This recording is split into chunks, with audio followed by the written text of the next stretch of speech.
de que a Fidel lo habían arrestado en el rancho de Santa Rosa de Chalco, así que lo arrestaron 2 veces. Imposible. Él lo que pasa fue que llevó las autoridades mexicanas al rancho de Santa Rosa de Chalco para evitar que hubiera intercambio de fuego entre los que teníamos allí, los futuros guerrilleros, y las autoridades mexicanas. Pero no fue arrestado 2 veces Fidel Castro. No fue arrestado 2 veces, no, una sola vez ahí llegando en Paran 49 letra C.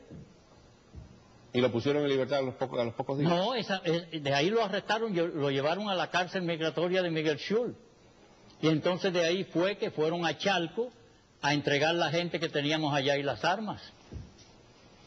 Hay otra denuncia, otra revelación en el libro. En la página 139 dice, todavía con la duda de que de Cárdenas fuera el delator,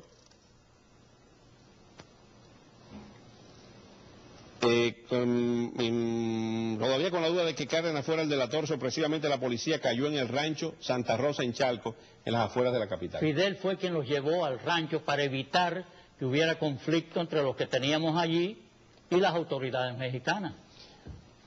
Otra cita dice, Melba Hernández, Pedro Miret y Gustavo Arcos, quienes no habían sido aprehendidos, acusaron a Rafael del Pino, el gran amigo de Fidel, de ser quien delató los domicilios de Teté Casuso, otra activista revolucionaria cubana que vivía en México, donde le decomisaron una gran cantidad de armas, y el apartamento de Arturo Chaumón, donde también la policía forzó la cerradura y se llevaron las armas que encontraron.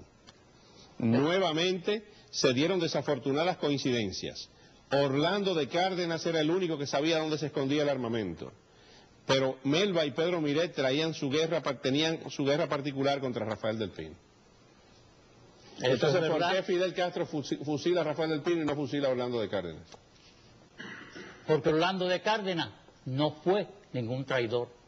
Orlando de Cárdenas, una vez le pregunto yo en México, le digo, Orlando, tú que estás en tan buena posición económica aquí en México, ¿por qué tú te metes en estas cosas revolucionarias?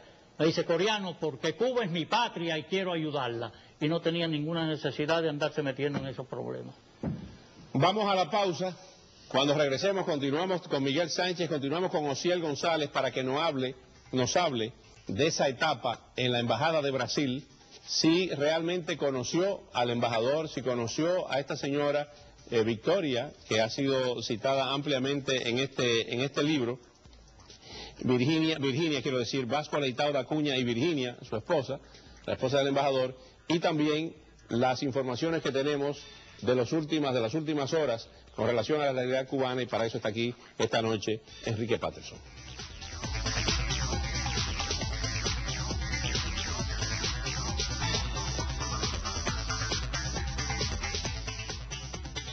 Vamos a continuar más adelante con todos estos testimonios del libro de Juanita Castro y las revelaciones de Miguel A. Sánchez, el coreano, que estaba en México en todo ese proceso, integrado al entrenamiento de Fidel Castro, Raúl Castro y Ernesto Che Guevara.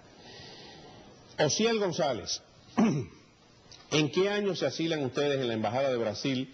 Y en lo referente a estas revelaciones del embajador Vasco Aleitao da Cunha y Virginia, su esposa, ¿realmente se cooperaba con ustedes? Porque había cooperado con los perseguidos del 26 de julio y de la oposición a Fulgencio Batista. ¿Y después qué pasó en la época de ustedes? Bueno, en realidad en el periodo que yo estuve en la embajada de la Argentina, que fue anterior a mi traslado a la embajada del Brasil. ¿De qué año estamos hablando? En el año 61. ¿Después de la invasión de Playa Girón? Bueno, en realidad yo me asilo antes de la invasión de Girón. O sea, 2 semanas antes. ¿Usted era jefe de los bomberos de La Habana? Yo era jefe del departamento de incendio de La Habana. Vamos a ver una foto suya con Camilo Cienfuegos. Vamos a ver esa foto de Camilo Cienfuegos. Ahí está usted con un cigarrillo en la boca al lado de Camilo Cienfuegos, está en el centro. Ajá. ¿Y usted era ahí capitán? Sí, sí. ¿Y el que estaba con la camisa blanca y la corbata? Ese era el alcalde de La Habana, destronado después por Fidel. Llanusa. Llanusa, muy intrigante. Llanusa, muy intrigante. Sí, tanto fue así que lo destronaron. Era civil, porque lo vemos era civil ahí. Sí. Fue miembro muy importante del movimiento 26 de julio. Pero creo que le dieron un cargo muy importante. Creo que el mejor cargo que le han dado a Llanusa, que fuera a dirigir una granja porcina. Sí. Después de ser alcalde de La Habana. Y después de ser ministro de Educación, por fin encontró su lugar. Así, ¿no? Y lo nombraron de director de una granja porcina por allá por Oriente, bien lejos de La Habana. Bien lejos de La Habana. ¿Ustedes se asilan primero en la Embajada de Argentina? Sí. ¿Cuántos aproximadamente? Bueno, en la Embajada Argentina, cuando habíamos poco, éramos 70 en 4 o 5 cuartos. ¿Todos ex miembros del gobierno revolucionario? La mayoría habían estado en el gobierno. Esa es otra foto. Gente joven. Esa es la Embajada de Brasil. Sí, ahí se ve a José Ignacio Lazaga,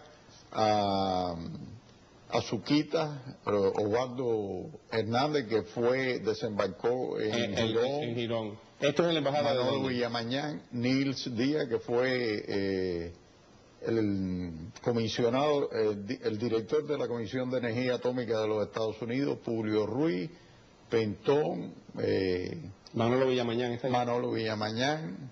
Exitoso empresario del automóvil. Sí. Esto es en la Embajada de Brasil. Eso es la Embajada de Brasil. En la Embajada de Brasil. Y entonces, después, en una foto más adelante, lo vamos a mostrar en la Embajada de Argentina. Ajá. Esto es en la Embajada de Brasil también. También. Ok. Cuéntenos cómo se produce ese asilamiento y por qué lo trasladan a la Embajada de Brasil. Bueno, la realidad es que la Argentina rompió relaciones con Cuba y prácticamente nos dejó a la intemperie. El gobierno de Arturo Frondizi. Sí, rompieron y... O de Illa, Arturo Illa. Uno de los No dos. sé, creo que era Frondizi el que era presidente de la Argentina. Y nos dijo el embajador Amoedo, dice, bueno, rompimos relaciones con el gobierno cubano y en realidad ustedes no sabemos qué vamos a hacer con ustedes, o sea que prácticamente aquí habrán algunos que los fusilarán y otros que se irán para la calle. Digo, ¿cómo? Así le dijo el embajador Así, argentino. muy tranquilito. Él no se inmutaba. Entonces, parece que hubo alguna presión y la embajada suiza se hizo cargo interinamente de la embajada de la Argentina. ¿Ya a ustedes se le había pasado a juicio por traición? ¿Y estaban condenados ya? En realidad no creo. Si nos cogían nos fusilaban, pero sin juicio, no había que hacer juicio. ¿Por qué piden asilo ustedes? Bueno, Si no estaban siendo perseguidos. no, porque hay una cuestión. La mayoría de nosotros, la mayoría del ejército rebelde en el año 59, 60, 61, estaba conspirando, estaba en contra del gobierno. O sea que no es que yo me asile por decir, no, me está persiguiendo. De hecho, sí me estaban persiguiendo, porque todo el mundo decía, oye, mira que Osier está hablando cosas. Y yo me acuerdo que yo me encuentro un día a Ramiro Valdés, había un fuego y Ramiro se asoma por ahí y me dice, vamos a tomar un café en la esquina, y me dice, oye, Osiel, viste cómo se fue nos traicionó Pardullada. Ese es un traidor. Digo, pero me lo vas a decir ahora. Y cuando estaba en la sierra con ustedes no era el mismo Pardullada. ¿Cómo voy a decir ahora que es traidor? Digo, oye, contigo no se puede hablar, tío. No era el que estaba en la sierra. ¿Por qué no? Ramiro era el jefe del G2. Era el jefe del G2 en el momento. O sea, tropezaba, o sea, no era, pero me dejaban funcionar porque en realidad yo era joven. Era un tipo incómodo que hablaba mucho.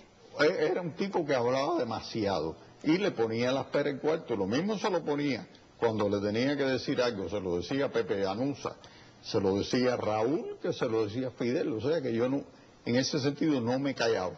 No gritaba mucho, pero no me callaba. Porque tampoco no tenía un megáfono para decir las cosas, pero se lo decía bien. ¿Y qué pasa entonces en ese proceso de la Embajada de Argentina a la de Brasil? ¿Cómo se hace? Bueno, nos dejan ahí a la buena de Dios.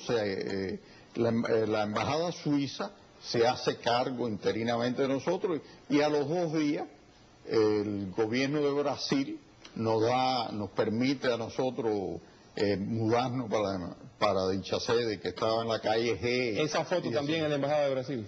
Esa también. Eso es un pequeño grupo de la Embajada de Brasil. Además está decirte que ahí el hacinamiento era terrible, porque era una nave donde habían 3 literas. ¿En algún momento vieron ustedes a Juanita Castro llegar a la Embajada de Brasil? ¿O a verla acompañada de Virginia, la esposa del embajador Vasco Leitao da Cunha?